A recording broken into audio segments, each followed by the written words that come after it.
এটা বলিহার রাজবাড়ির একবারে ফ্রন্ট অংশ, সম্মুখ ভাগ।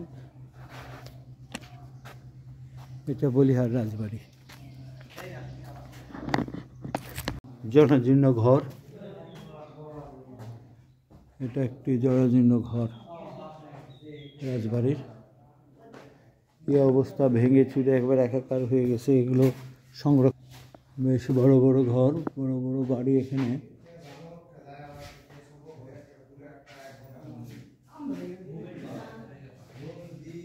বন্ধুরা, গ্লোব ট্রাভেলসের পক্ষ থেকে আপনাদেরকে আবারও স্বাগত ও শুভেচ্ছা জানাচ্ছি। এবার বলিহার রাজবাড়ি, নওগাঁর বলিহার রাজবাড়িতে আমরা যাব। চলুন আমার সঙ্গে সেখানকার ইতিহাস ঐতিহ্য জানার জন্য। চলুন বলিহার রাজবাড়ি। বন্ধুরা, বলিহার রাজবাড়ি যাওয়ার জন্য আমরা এই রাজশাহী নওগাঁ হাই রোডের পাশে বাবলাতলার মোড়, সেখান থেকে আমরা এক ভ্যানে করে চলে যাচ্ছি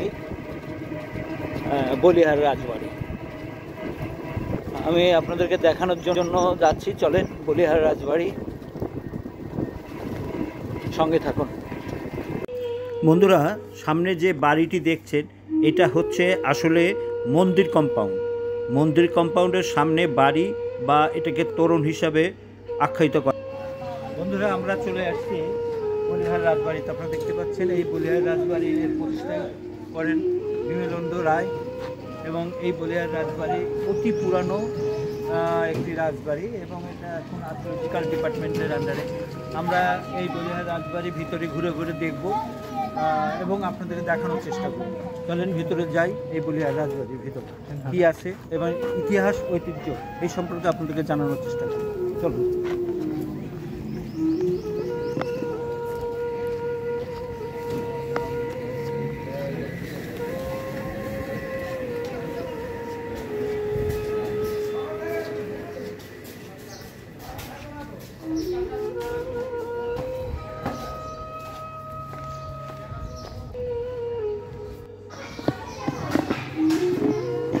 বন্ধুরা, এই বলিহার রাজবাড়ির বেশ কিছু মন্দির আছে। তার মধ্যে এই যে বলিহার রাজবাড়ি গোবিন্দ মন্দির, বেশ বিখ্যাত এবং পুরানো এই গোবিন্দ মন্দির। এটা বলিহার রাজবাড়ির রাজারই একটি সৃষ্টি। বন্ধুরা, এই যে বলিহার রাজবাড়ির আরেকটি অন্যতম একটি মন্দির, কালী মন্দির, যদিও এটা আপাতত বন্ধ। আমি আপনাদের একটুখানি দেখানোর চেষ্টা করি। বলিহার সে বিখ্যাত কালী মন্দির। এখানে বহু দূর থেকে সব পূজায় অংশগ্রহণ করে, বহু দূর থেকে তার ধর্মাবলম্বীরা এখানে আসে এবং এই পূজা অংশগ্রহণ করে।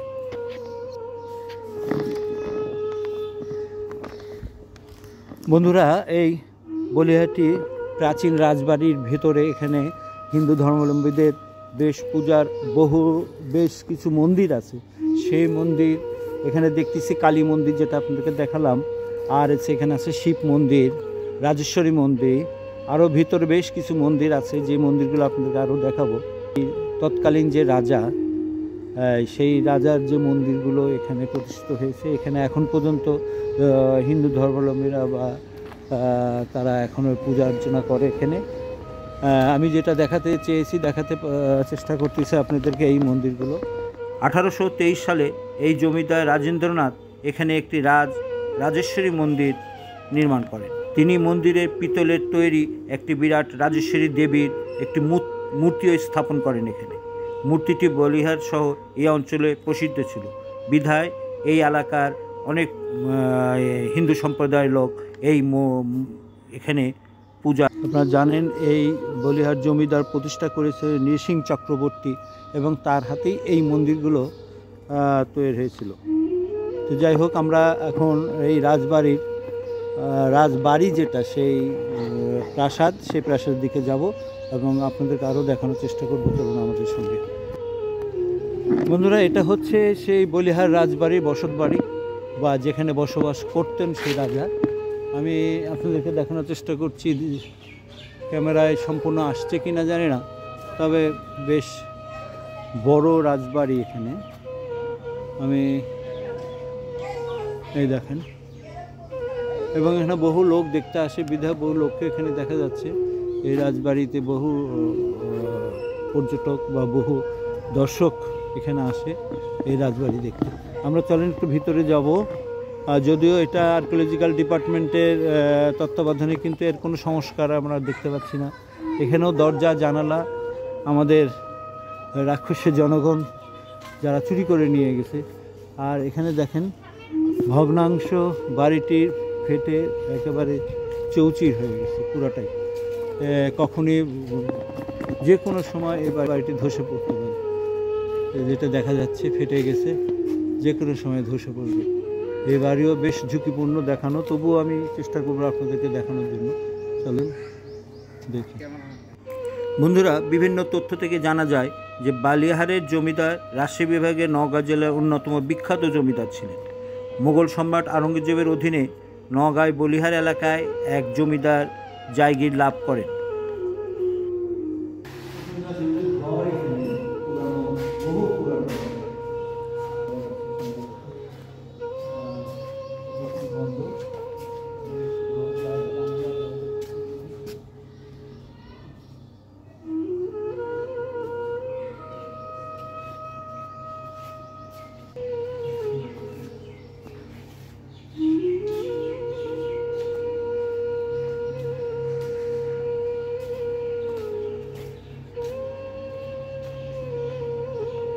আমরা জানি সাধারণত রাজবাড়ির সদস্যরা লেখাপড়া বা শিক্ষার দিক দিয়ে অত উৎসাহী থাকে না, কিন্তু বলিহার জমিদার বাড়ির অনেক রাজাই উচ্চ শিক্ষিত ছিলেন।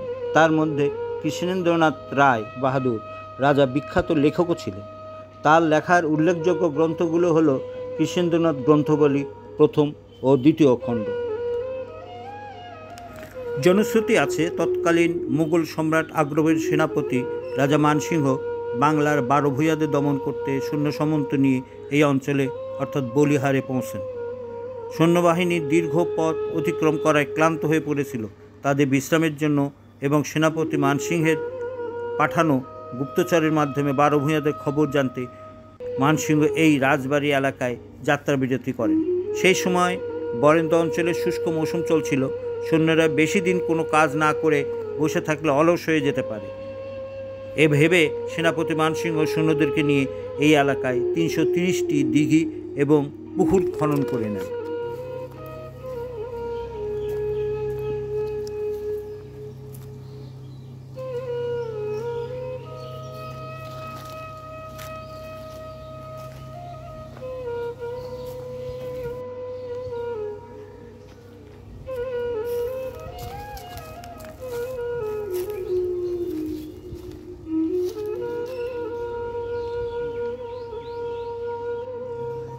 বন্ধুরা, এই বলিহার এই রাজবাড়ি, এটা প্রায় 200-রও অধিক বছরের পুরানো এই বলিহার রাজবাড়ির এই কম্পাউন্ডের ভিতরে আমরা দেখতে পাচ্ছি যে খালি জায়গা, সেখানে বহু গাছ লাগানো হয়েছে।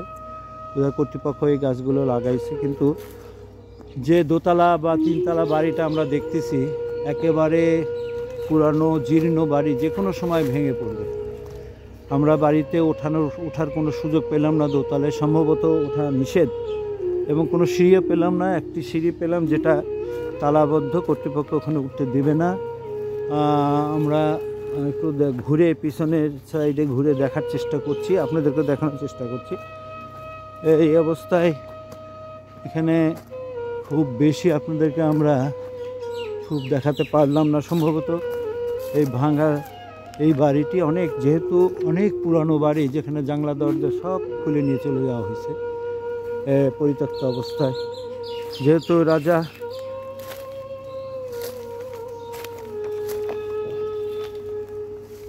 আমি দেখেন, আপনারা দেখানোর চেষ্টা করছি আপনাদেরকে। এটার বাড়ি পুরো প্রায় বিলুপ্ত অবস্থায় এই বাড়িটা। এই বাড়ির বলিহার বাড়ির শেষ রাজা ছিল বিমলেন্দু রায়। তিনি যখন পার্টিশন হন, তখন দেশ বিভাজন হয়, তখন তিনি ভারতে চলে যান, এবং ভারতে চলে যাওয়ার পর এখানে তার যারা এই স্টেট পরিচালনা করতেন তারা এখানকার দায়িত্বভার গ্রহণ করে, এবং তারাই এটা চালিয়ে আসছিল।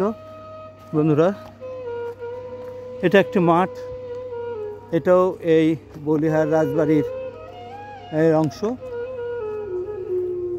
এবং এই বলিহার রাজবাড়ির অংশের উপর একটা বিরাট স্কুল এখানে চালু আছে দেখা যাচ্ছে। এটা বলিহার রাজবাড়ির, দেখেন বলিহার রাজবাড়ির অংশ একেবারেই জীর্ণ অবস্থায় আছে, যে কোনো সময় দেওয়াল ধসে পড়ে যেতে পারে। আর উপরে গেলে নিশ্চয়ই মনে হয় ওঠা একেবারেই ঠিক হবে না। বন্ধুরা দেখেন খুবই জীর্ণ অবস্থায় আছে, যে কোনো সময় ধসে পড়ে যেতে পারে। আমি আপনার সঙ্গে যতটুকু পারি ভিতরে যেতে বোধহয় পারলাম না, কোনো দিক দিয়েই কোনো রাস্তা নাই ভিতরে যাওয়া।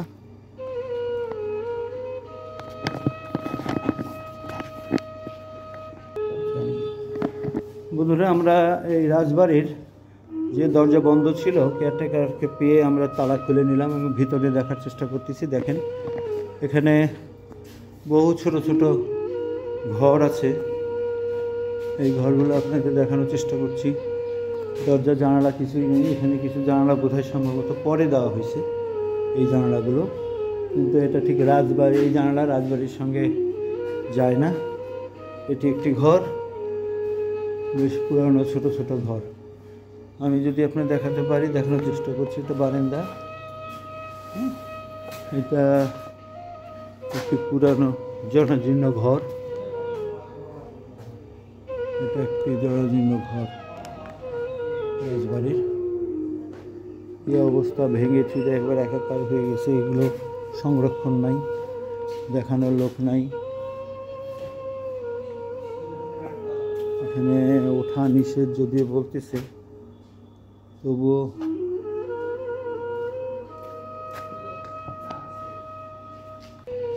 বাড়িগুলো দেখেন কি অবস্থা, বেশ বড় বড় ঘর, বড় বড় বাড়ি এখানে।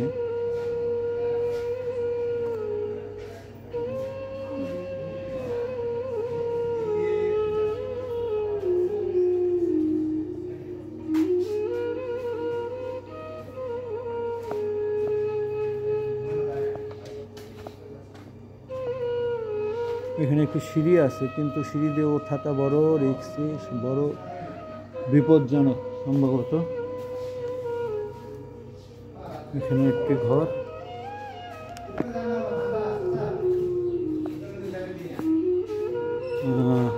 আসলে সব জায়গায় যাওয়া ডিস্ট্রিক্টের যেহেতু খুব খারাপ অবস্থা এই জায়গায়, ভাঙাচোরা। যাই হোক, আমরা যেটা দেখলাম এই দোতলা বাড়ি ভগ্নাংশ, দেখেন আমি দেখাতে চেষ্টা করি, দেখাতে পারি।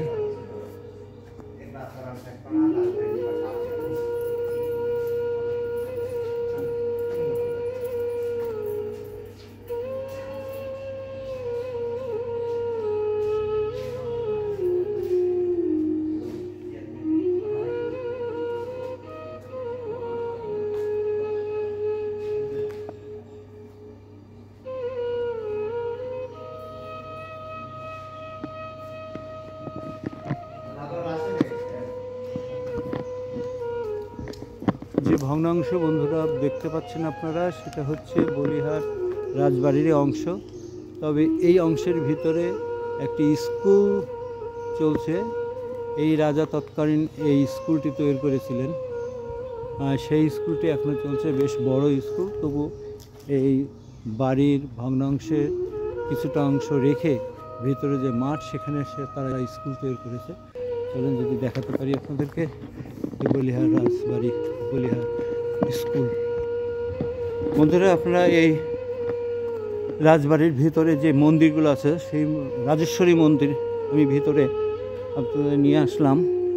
এই রাজেশ্বরী মন্দিরের ভিতরে এই দেখেন, এখানে রাজেশ্বরী মন্দির এবং তার বিভিন্ন ঘর। এখানেই রাজা, বলিহারি রাজা এখানে পূজা, তার ধর্মীয় ইয়ে পালন করতেন। এটা হচ্ছে রাজেশ্বরী মন্দির। এই আর কি দেখানো বলিহার রাজবাড়ির।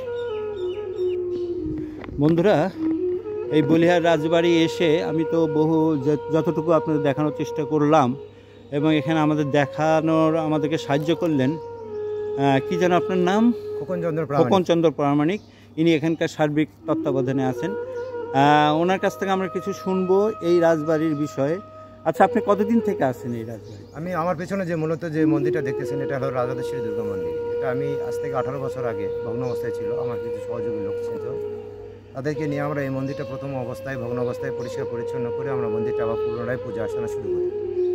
এভাবে চলতে চলতে কিছুদিন পর সাম্প্রতিক বাংলাদেশ প্রত্নতত্ত্ব অধিদপ্তর গোটা রাজবাড়িটাকে আবার একর করে ওনাদের সংস্কার তত্ত্বাবধানে শুরু করে। সেই মুহূর্তে আবার সেটাকে টেক কেয়ার হিসেবে আমাকে আবার দায়িত্বে রাখেন। আমি আবার প্লাস আপনার যে রাজার বাড়িটা দেখলেন, ওই বাড়িটাও একসময় নোংরা আবর্জনা জরাজীর্ণ ছিল, ওটাও ক্লিন করা হয়েছে। ওটা প্লাস এই মন্দির যা আছে সবই এখন পরিষ্কার পরিচ্ছন্ন দেখভালের জন্য আমি রয়েছি। আপনারা আসবেন, যতটুকু পারি আমরা সহযোগিতা করব। আচ্ছা, আপনি এটা আপনার যে দায়িত্বে আছে সেই দায়িত্বের কথা বললেন। রাজবাড়ির ইতিহাস সম্পর্কে কিছু কি জানেন? কতটুকু, যতটুকু আপনি জানেন? বলতে কি, আমরা এটা মূলত আমরা 3টা রাজার কথা পেয়েছি: কৃষ্ণচন্দ্র রায় বাহাদুর, শরবেন্দু রায় বাহাদুর, বিমলেন্দু রায় বাহাদুর। আর বিমলেন্দু রায় বাহাদুরের স্ত্রী হলো উমা রায়। আর ওনারা 1947 সালে এই বাংলাদেশ থেকে ভারতে চলে যান। ভারতে যায় ওনাদের স্টেট আছে, ওনাদের স্টেটে হলো যায় আপনার বলিহার হাউস নামে তাদের নিজস্ব আবার সেই বাড়ি আছে। তারাও অনেক এখন ডেভেলপ করছে, তারাও রাজার সেই মতোই তাদের জীবনযাপন চলতেছে। প্লাস এই মন্দিরটা ওনাদেরই প্রতিষ্ঠা। আমরা এইটুকু ইতিহাস জানি, তিনি একজন লেখক ছিলেন কৃষ্ণচন্দ্র রায় বাহাদুর।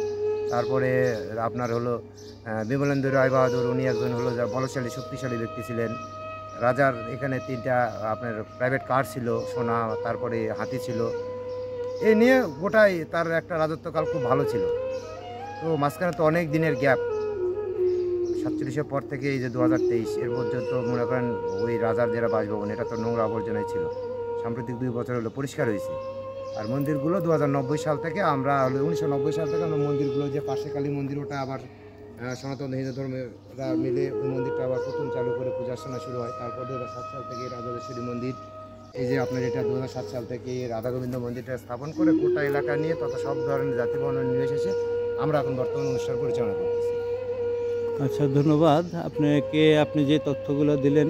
আর আমাদের যে রাজা উনি চলে গেছেন, উনি ওখানে তারও একটা স্টেট আছে, ওখানে সেই স্টেট তিনি পরিচালনা করছেন, নিজস্বভাবে পরিচালনা করেন। ইন্ডিয়াতে আর রাজা বলে তো কেউ নাই, ওনারা সব এখন কোনো রাজা প্রথা নেই, এখন একটা সাধারণ মানুষের তার অনেক জায়গা সম্পত্তি জমি জমা থাকতে পারে, সেই হিসেবে তারা জীবনযাপন করে। তারা কি আসেন কোনোদিন? না, এখনো কখনো আমরা দেখিনি তাদের কেউ এখানে অংশীদার কেউ আসেনি।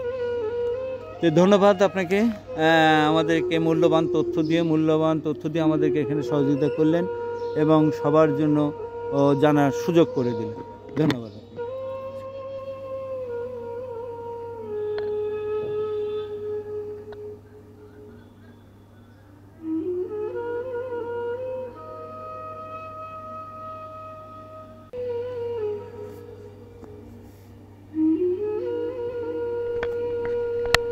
বন্ধুরা, এতক্ষণ আপনাদেরকে আমি বলিহার রাজবাড়ির ইতিহাস সম্পর্কে জানানোর চেষ্টা করেছি।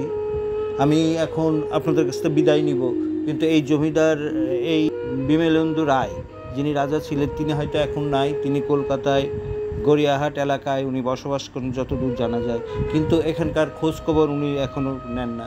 যাই হোক, আমরা এখন এটাকে ইতিহাসের পাতায় নিয়ে এসেছি। এখন এটা আমাদের কাছে ইতিহাস এবং ঐতিহ্য। আমি এতক্ষণ আপনার সঙ্গে ছিলাম এবং ভবিষ্যতে অন্য কোনো এপিসোড নিয়ে আপনার সামনে থাকবো। আপনি আমাদেরকে এই ভিডিও যদি ভালো লাগে তাহলে অবশ্যই আমার চ্যানেলটিকে সাবস্ক্রাইব করবেন এবং আমাদেরকে উৎসাহিত করবেন। ধন্যবাদ।